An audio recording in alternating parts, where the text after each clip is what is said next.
What's up, guys? It's Friday, April 28th, heading into a weekend. It's Devin's last day of teaching. She's going to be off next year. Baby number 2 is due in less than a month. So I'm standing out here in front of my new office. Nobody's seen it yet because it's not quite done, but this is a shed. Pretty deep, about 15 feet deep, but that's where my office is going to be. Separate from the house, which is right here. I can almost touch the house from right here. Everything I do in my life is to try to inspire you and other people about how to build inner and outer strength. Thus, I'm drawn to the strength training. That's been my whole path in life, but then I got drawn and inspired by inner strength and the mindset and the spirit. So when people find out that this is going to be my office, they say, that's stupid.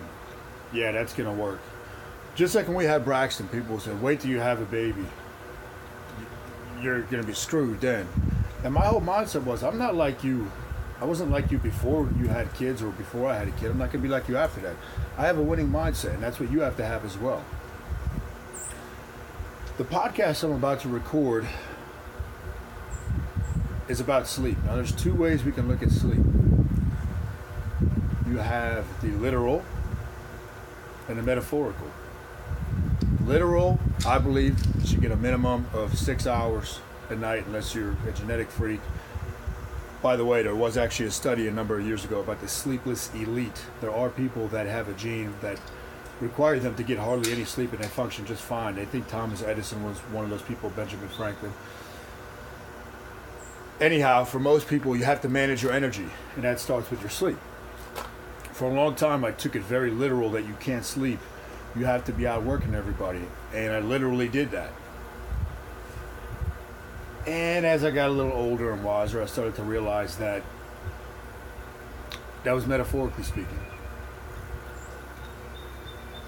You have to have a reason to get up out of bed in the morning, to do something to impact the world, something that lights you on fire.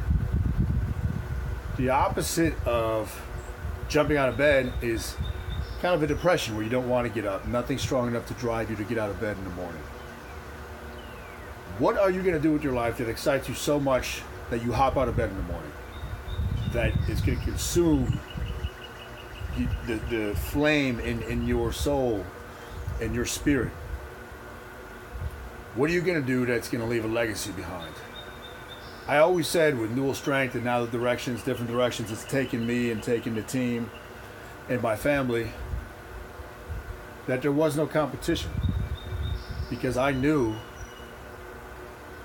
that you can't sleep on me and nobody's going to outwork me. Something to think about for you about how to get better. Literal sleep, metaphorically speaking, when you're talking about sleep, what lights you on fire. Do things different if you have to. This is my office because I know I'm not going to get work done when I'm in the house with 2 babies and Devin being home. And it's all good. Devin fully supports me. I will give you a full tour once this is all done. I'm going to be taking a bunch of stuff to the dumpster tomorrow. But start working on inner and outer strength. For every one that you do of inner, make sure you focus on an outer. For everything that you do of the outer, if you're hitting the gym hard, do something for the inner. Peace. Be back next week.